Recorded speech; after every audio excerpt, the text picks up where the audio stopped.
Let us start with 3 Omkars together. Please sit straight. Adopt Dhyana Mudra. Close your eyes. Breathe in. Out.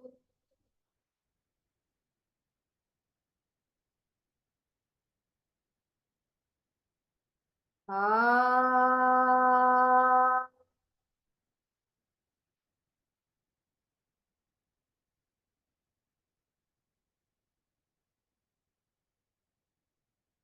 Out.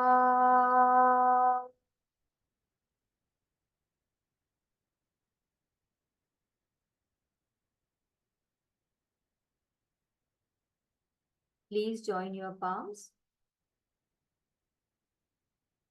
Prayer to Sage Patanjali. योगेन चित्तस्य पदेन वाचा मलं शरीरस्य च वैद्यकेन योपाकरोतं प्रवरं मुनीनां पतञ्जलिं प्राञ्जलिरानतोऽस्मि आबाहुपुरुषाकारं शङ्खचक्रासिधारिणं सहस्रशिरसं श्वेतं प्रणमामि पतञ्जलिम्. हरि ओम.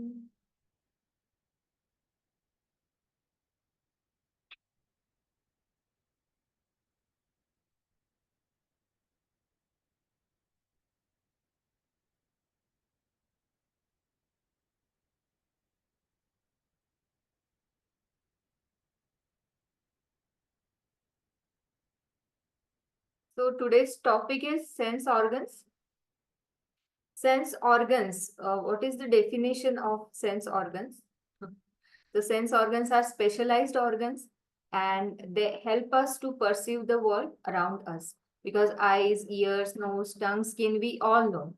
Without sense organs, we won't be able to connect with the world around us. So they are an integral part of our lives, and it is the only way that enables us to perceive the environment. So what happens, how this perception happens, that we are going to see. We have 5 sense organs: eyes, ears, nose, tongue, and skin. Now, these 5 sense organs they contain receptors. Receptors means information gathering sites that relay information through the sensory neurons. So it is the part of nervous system that we are going to see in detail, but still sensory neurons are the types of neurons. They carry stimulus towards the brain. So neurons, sensory neurons, to this information, what happens, this information, the sensory organs, they catch this information, they take that stimulus, whatever information or knowledge we are getting, and that knowledge is getting passed on through sensory neurons to the appropriate places within the nervous system. So gathering information, collection of data, interpretation of data, and then to understand what the eyes see, what our ears they are listening, what we are eating, how it smells, how it tastes. So interpretation of data, organizing it properly, sending it to the specific areas of the brain, so that, like for example, visual area is located in occipital lobe of our brain, big brain. So there this information gets processed, and then we understand what is the image in front of me and how it looks, what is the name of that image, everything. So that's how it works in short. Sight, hearing, touch, taste, smell.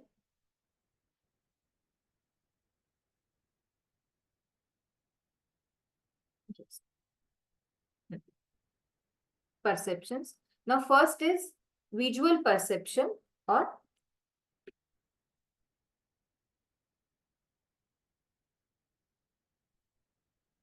sight or ophthalmos perception. Sight or ophthalmo perception. Eyes are the visual sensory organs in our body. These are sensitive to light images.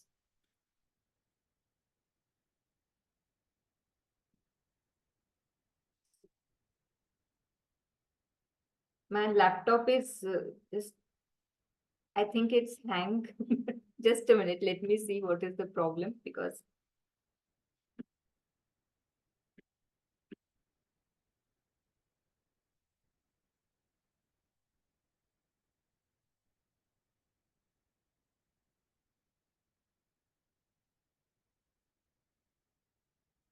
now organ of perception here, it is eyes, the organ of sight. The nerve, now the details, this full topic is very vast actually, but I'm trying to cover it in short. And to make you understand, you will have to just focus what things are here mentioned here. Don't go in detail, or don't stress yourself, because all these terminologies are new to you. The second cranial nerve, that is, there are cranial nerves which are autonomic in function, and they are, last time we saw vagus nerve while we were discussing about gastrointestinal system. So 10th cranial nerve, it is responsible for digestion. So like that, second cranial nerve, it is called as optic nerve. It controls sense of sight. Optic nerve controls sense of sight. The nerve originates in the retina, goes up to cornea, and moves backwards and enters into cranial hair. So this is anatomy of this organ for sight. So more in detail, this diagram you can refer. So all whatever names of the parts of eye and eyeball I am mentioning here, you can find it here. So first, number one is optic nerve, which I had mentioned. That is second cranial nerve, which carries these impulses. Now, second is optic disc, from where it enters into eyeball. Then there are lots of new words there. Then fovea centralis, retina is one more important structure of eyeball. Then sclera, number 5, sclera. Number 6 is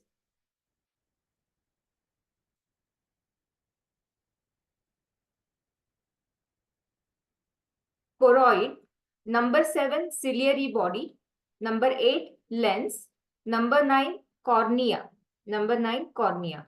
So important structures you need to know are optic nerve, optic disc, retina, sclera, lens, cornea, pupil, iris. Okay. Major structures you need to know and understand. They play important role in this perception or mechanism, whatever happening here.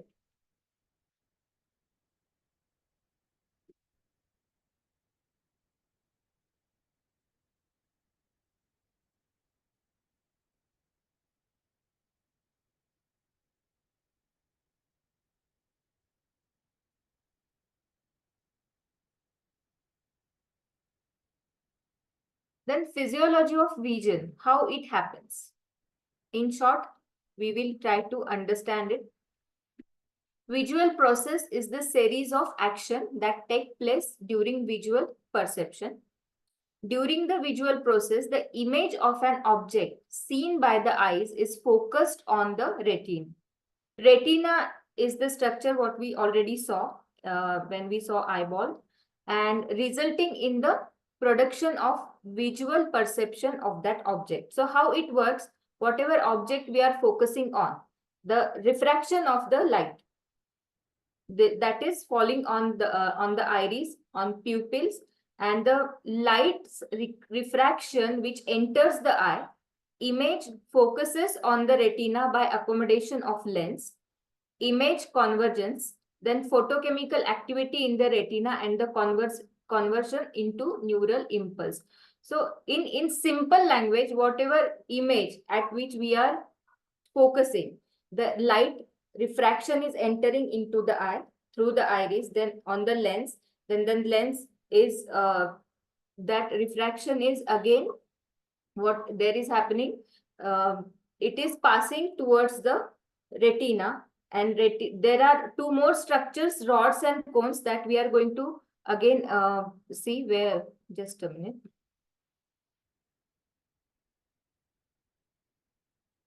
All the parts of the eye functions together, and then we can understand what image we are seeing. At first, light enters through the clear front layer of the eye, the cornea.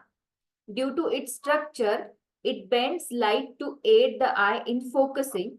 Some part of this light passes the eye through the pupil opening. The colored part of the eye, the iris, regulates how much light enters the pupil. Iris main mechanism or main function of iris to regulate how much light enters the pupil, so that the pupil, they get dilate or constricted. Light enters through the lens.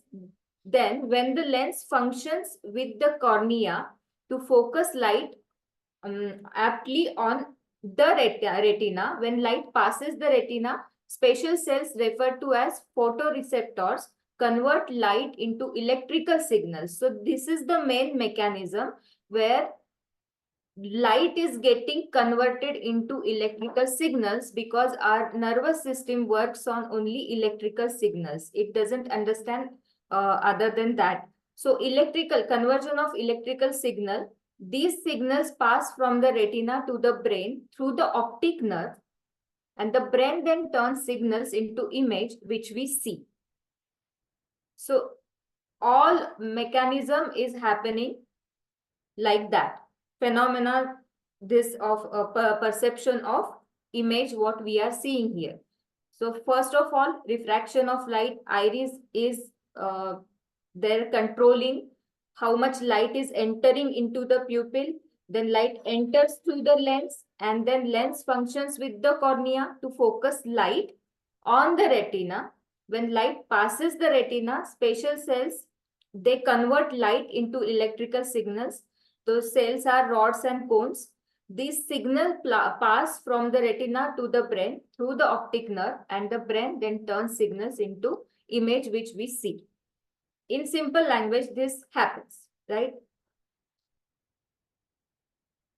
So the retina contains receptor cells, which I had mentioned earlier, and in that, rods and cones are the important structures you need to know. Otherwise, there are lots of structures you can see on the screen, like receptor cells, neurons, pigmented epithelium, and supporting cells. The retina consists of the rods and cones, bipolar cells, ganglion cells, horizontal cells.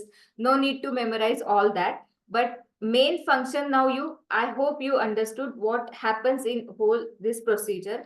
Light refraction, then pupils, then our lens, retina, rods and cones, conversion of this chemical, whatever light is entering, it is getting converted into electrical signal, and optic nerve is taking that signal towards our brain. And in our brain, there is specific area, visual area, that is going to process all this data, and that's it. The receptor for vision are the rods and cones. The rods are located on the periphery and are not color sensitive. The cones are the receptors for color. This is important. The cones are the receptors for the color, and rods are not color sensitive. That you need to memorize, right?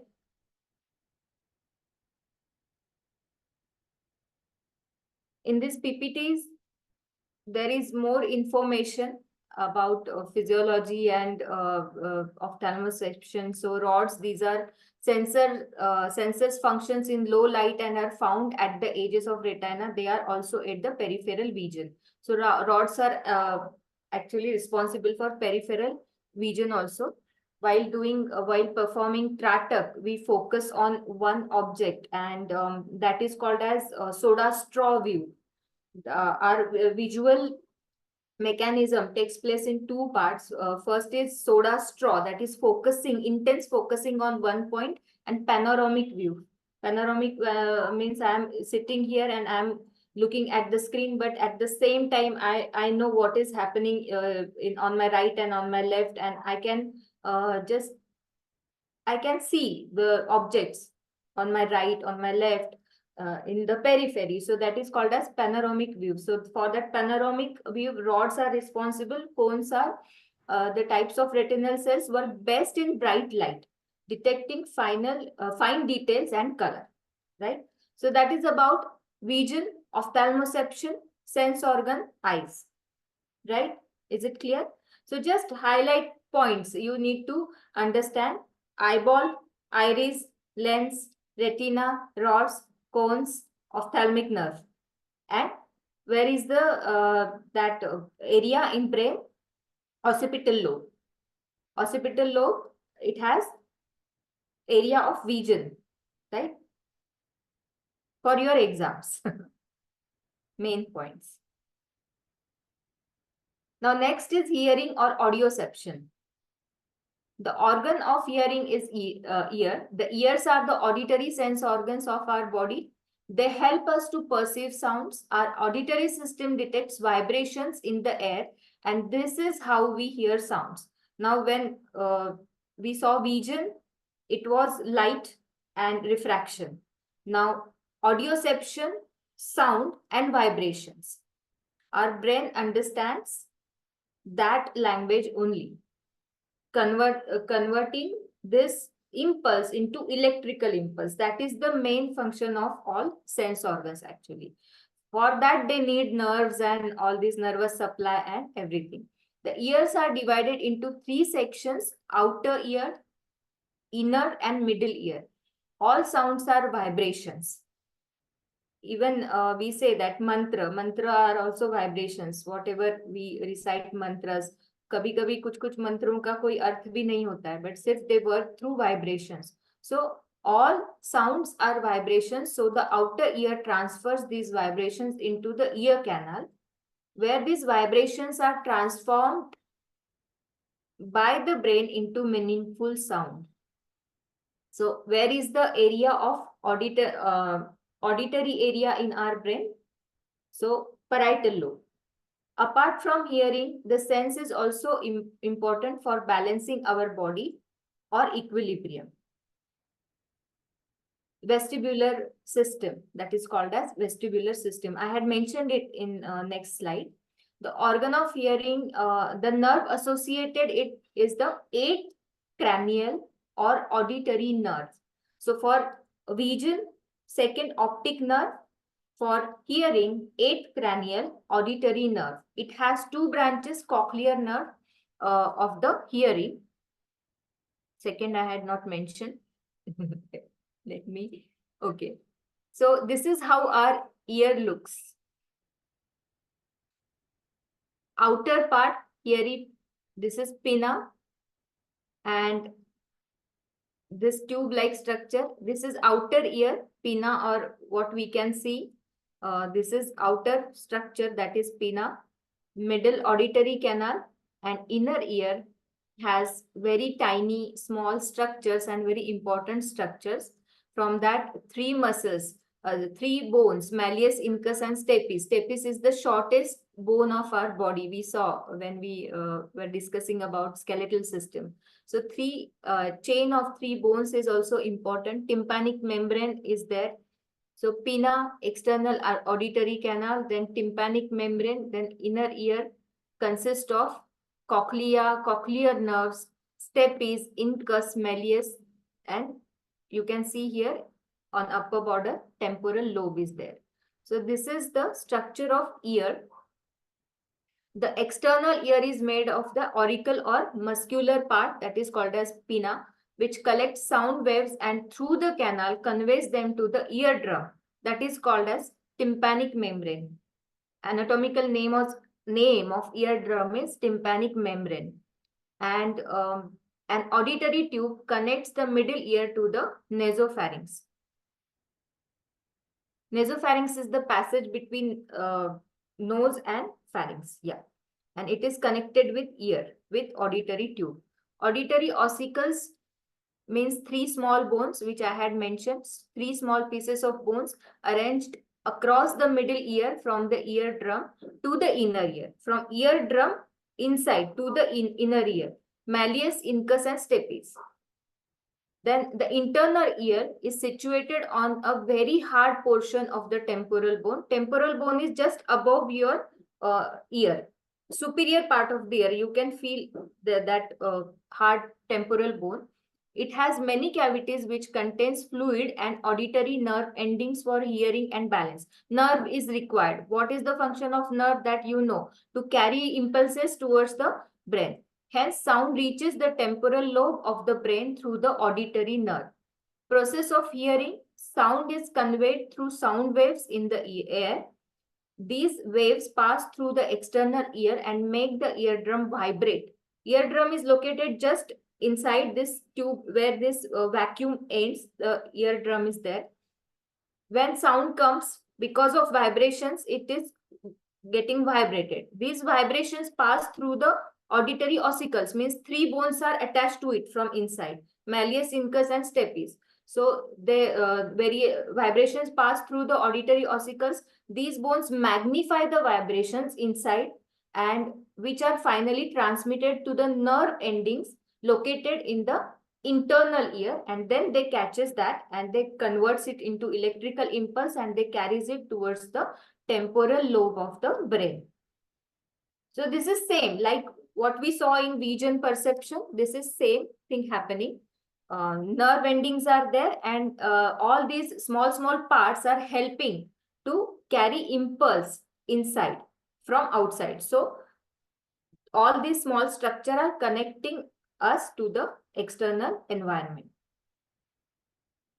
Third is tongue test or gusteoception or gustation or gusteoception. The tongue helps in perceiving various tastes and flavors that we know. The taste buds are present between the papillae on the tongue. Small projections are there on the surface of the tongue, and these help in sensing different tastes.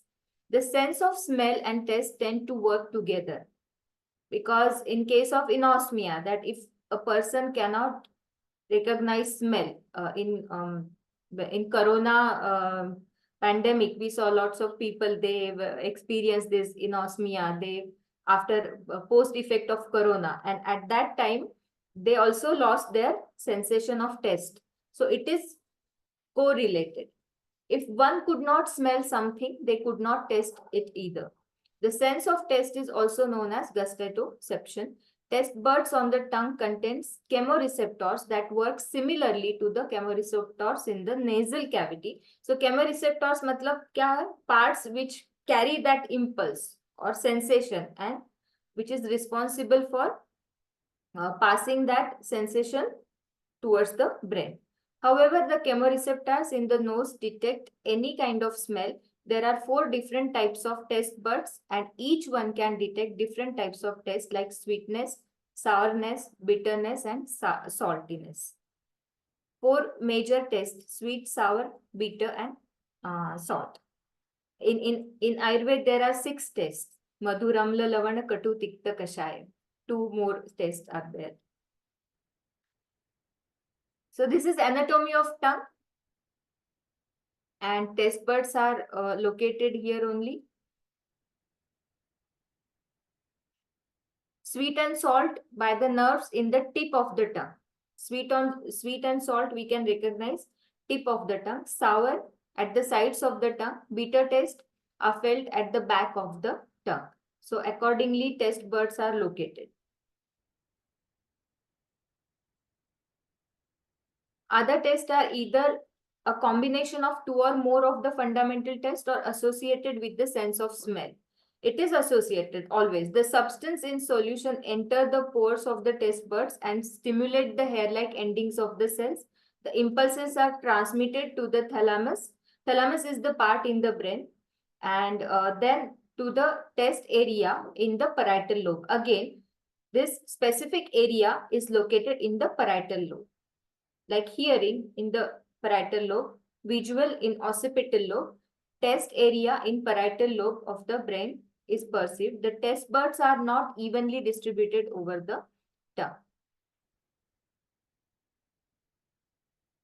Next is nose olfacoception. The nose is an olfactory organ. Olfactory means sensation of smell. our olfactory system helps us to perceive different smells. This sense of organ also aids our sense of taste. The sense of smell is also known as olfaction. The olfactory cells tend to line the top of the nasal cavity. So here you can see nerve endings. This is nasal cavity, and on the top of the nasal cavity, these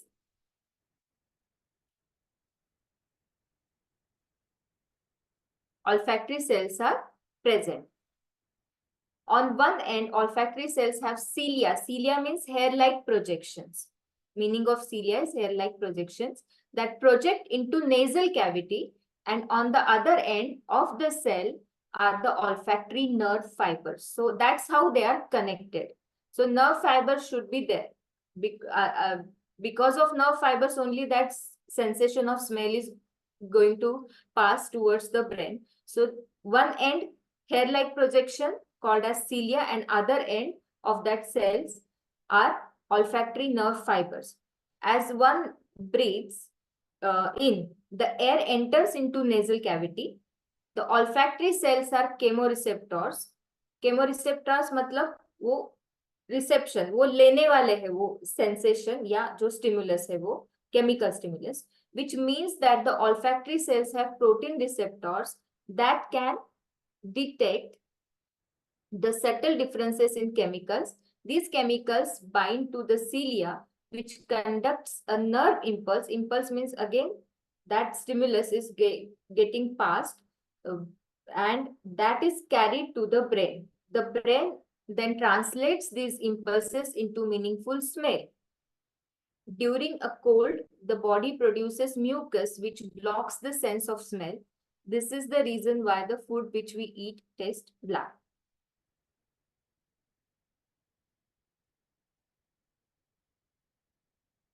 Last is skin or tactioception. Skin is the largest organ of the body and it is related to sense of touch. The sense of touch is also referred as tactioception. The skin contains general receptors which can detect touch, pain, pressure, and temperature. They are present throughout the skin. Skin receptors generate an impulse and when activated is carried to the spinal cord and then to the brain. Because skin is all over the body. Directly, nerves are not connected to the brain, but the impulse, whatever skin receptors generate an impulse, they carry it to the spinal cord first, and then spinal cord is the continuation of our brain only. And then this spinal cord carries this towards the brain. There are three layers of skin: epidermis, dermis, and last is subcutaneous tissue. Or here you can see hair coming out from epidermis. Then all the receptors are present on the surface of the skin. Touch receptor, cold receptor, pressure receptor, all are there.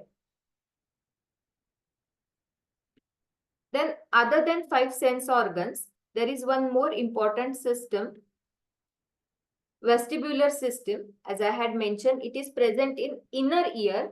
The vestibular system acts as a sensory system of the body and is responsible for transmitting information to our brain about motion, head position, and spatial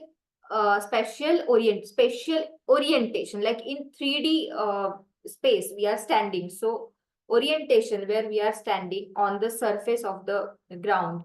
And the system also involved with motor functions and helps in maintain our body posture, maintaining our body balance, stabilize our head and body during movement, identifying the orientation and posture of our bodies in relation to the environment. Vestibular system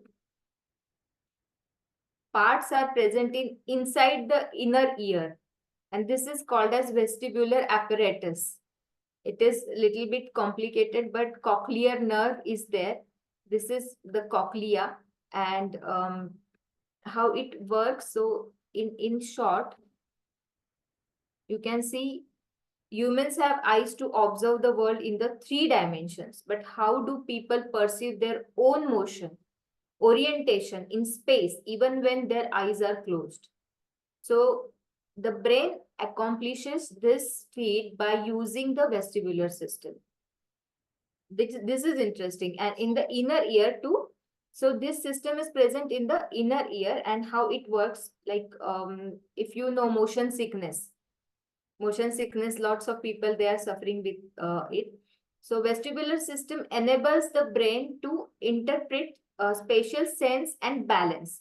This occurs when directional head movements shift the fluid.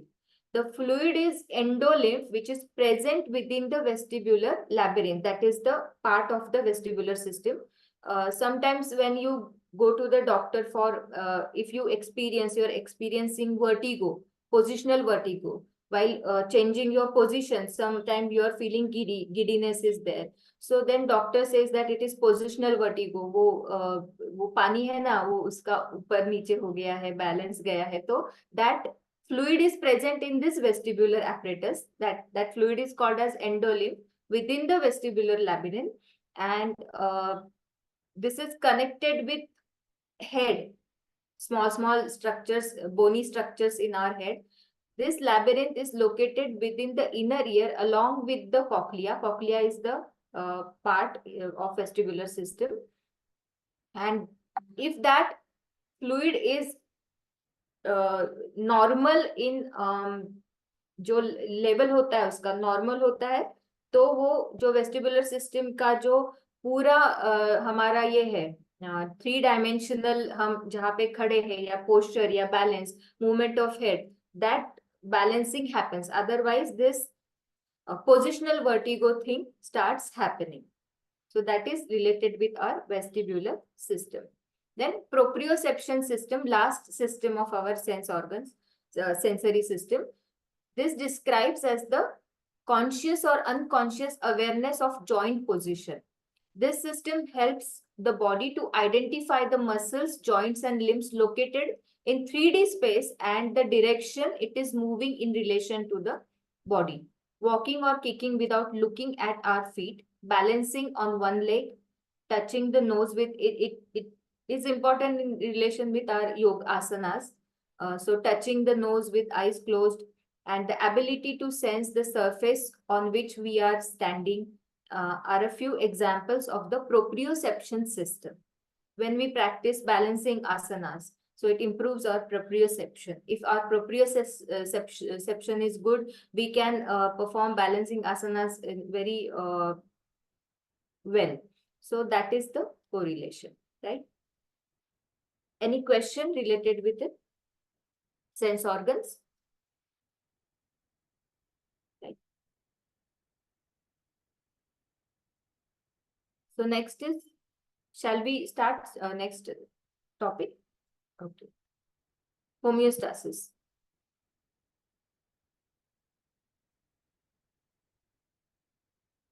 Homeostasis refers to stability, balance or equilibrium within a cell or the body.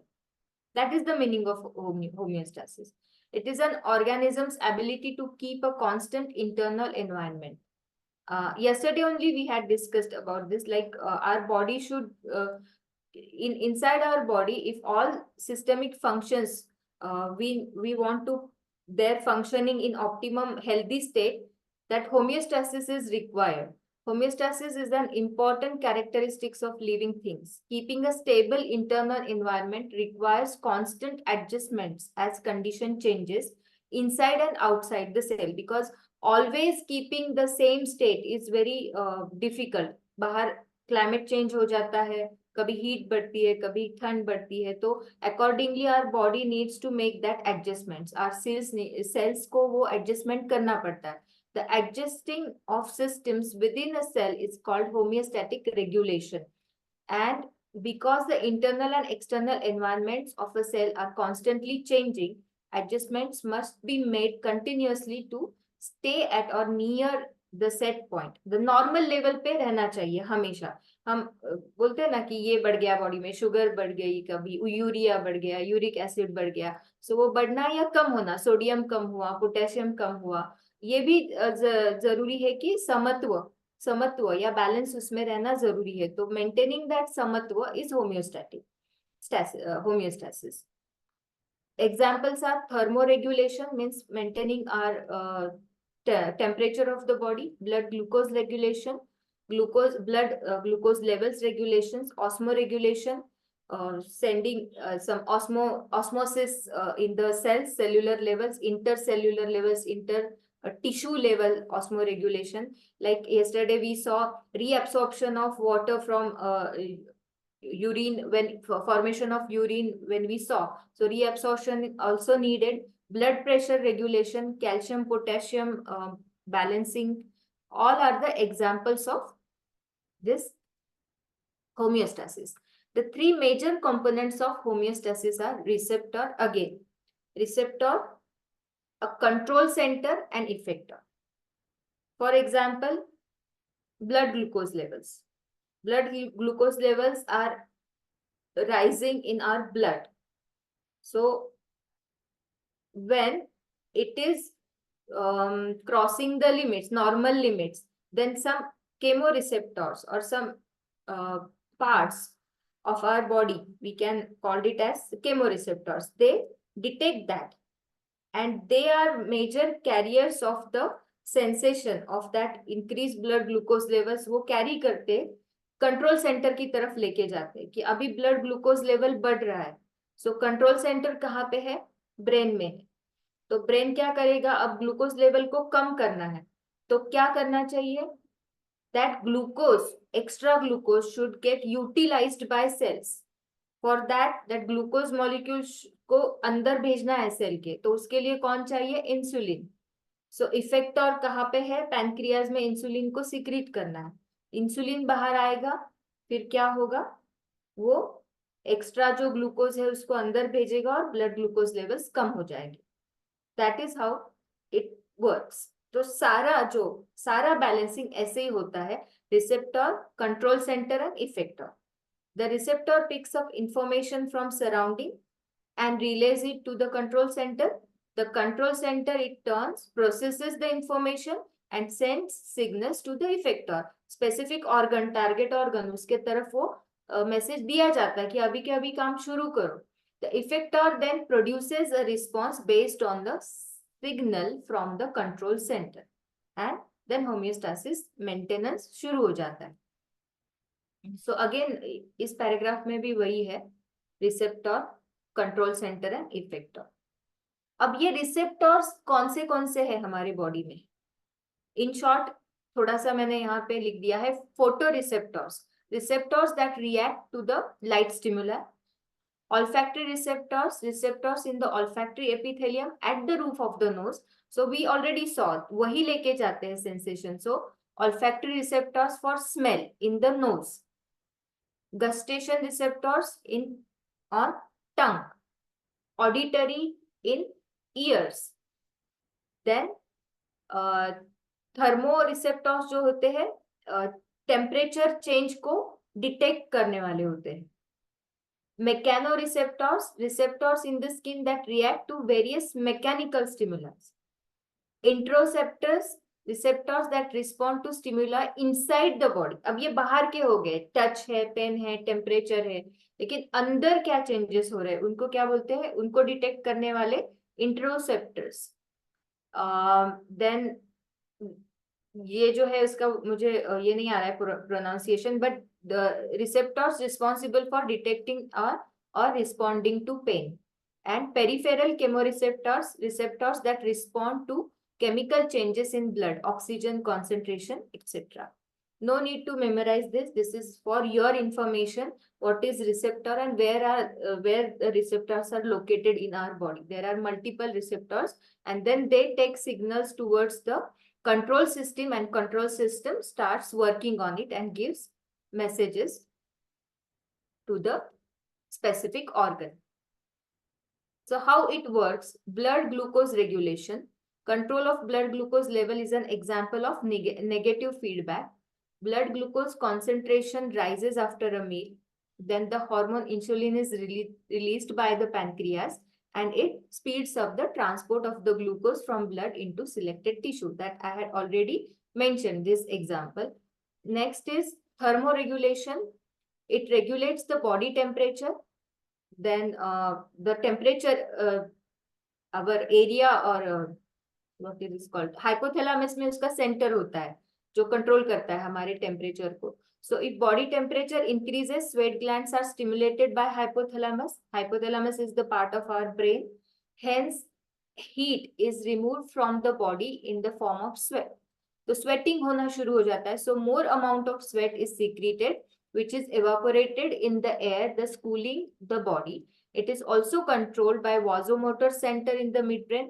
So no need to go in that detail, but still all centers are nervous system, endocrine system are very beautifully designed systems. तो उनका जो mechanism है ना बहुत अच्छा होता है. वो किसी भी मतलब आपको बड़े इसमें भी नहीं मिलेगा. बड़े कंपनी का अगर आप कोई स्ट्रक्चर देखोगे उससे भी ब्यूटीफुली और बहुत अच्छे तरीके से एक दूसरे से कोऑर्डिनेशन और कनेक्शन रहता है. हर एक सेंटर अगर हमारी बॉडी हेल्दी है तो ये जो कोऑर्डिनेशन है बहुत अच्छा चलता है. तो ये मिड ब्रेन में रहते हैं vasomotor centre. So blood supply to the blood vessels in the skin increase हो जाता है. जैसे ही टेम्परेचर में राइज होना शुरू हो जाता है, ये वाजोमोटर सेंटर्स क्या करते हैं, इंक्रीज करते हैं blood circulation towards the skin, thus increases the temperature of the skin. In case of temperature around us is low and heat is needed to be kept. तो जैसे अगर हीट चाहिए तो हीट, ठंड है बाहर तो हीट बढ़ाना, बाहर हीट है तो स्वेटिंग करवा के टेम्परेचर रेगुलेट करना. ये थर्मो रेगुलेशन हो गया. ऑस्मो रेगुलेशन, ऑस्मोसिस जो है हायर कॉन्सेंट्रेशन से लोअर कॉन्सेंट्रेशन की तरफ जो है फ्लो या जो हमारे सेल्स है उनका मेम्ब्रेन जो होता है सेमी परमिएबल होता है. So without the transport of solvent molecules continues from low to high concentration. जैसे ऑक्सीजन का भी हमने देखा था, कार्बन डाइऑक्साइड ऑक्सीजन जो ट्रांसपोर्ट होता है वैसे ही होता है. जैसे ब्लड ऑक्सीजनेटेड ब्लड कैसे होता है लंग्स में वो भी देखा था अल्वियोलाई में. कल यूरिन के वक्त भी, यूरिन फॉर्मेशन के वक्त भी ये ऑस्मो रेगुलेशन का एक टाइप हमने देखा था. देन नेगेटिव फीडबैक जो है, जैसे मैंने अभी मेंशन किया था, stimulus causes an opposite output in order to maintain an ideal level of whatever is being regulated. So most control systems of the body act by negative feedback. There are two types of feedbacks on which this homeostasis mechanism depends: negative feedback and positive feedback. So negative क्या है, opposite output देता है. जैसे carbon dioxide बहुत बढ़ रहा है तो उसको कम करना है, तो उसके लिए हमें क्या करना है, ब्लड में कार्बन डाइऑक्साइड बढ़ रहा है तो हमें हमारा वेंटिलेशन बढ़ाना है. हाइपर वेंटिलेशन होगा, ऑक्सीजन इन होगा, कार्बन डाइऑक्साइड डाउन हो गया. तो ये हो गया नेगेटिव फीडबैक मैकेनिज्म. जो ब्लड में कार्बन डाइऑक्साइड ज्यादा बढ़ने लगता है तो blood becomes acidic and then chemoreceptors they take this stimulus or information towards the control system. Then control system activates respiration center, then ventilation starts, and then slowly carbon dioxide levels starts going down.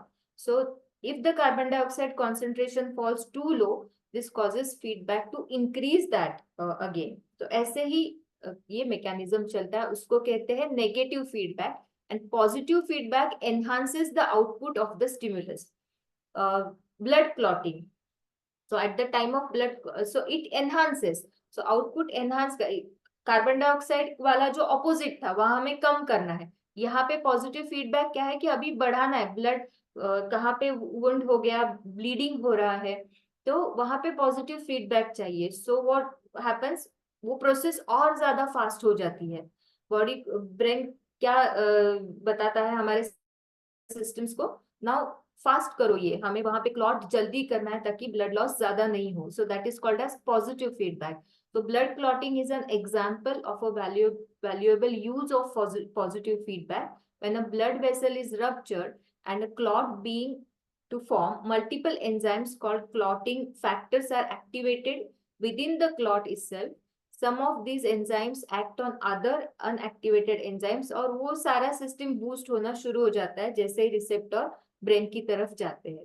So in simple words यही है कि positive feedback भी जरूरी है, negative feedback भी जरूरी है to balance this समत्व.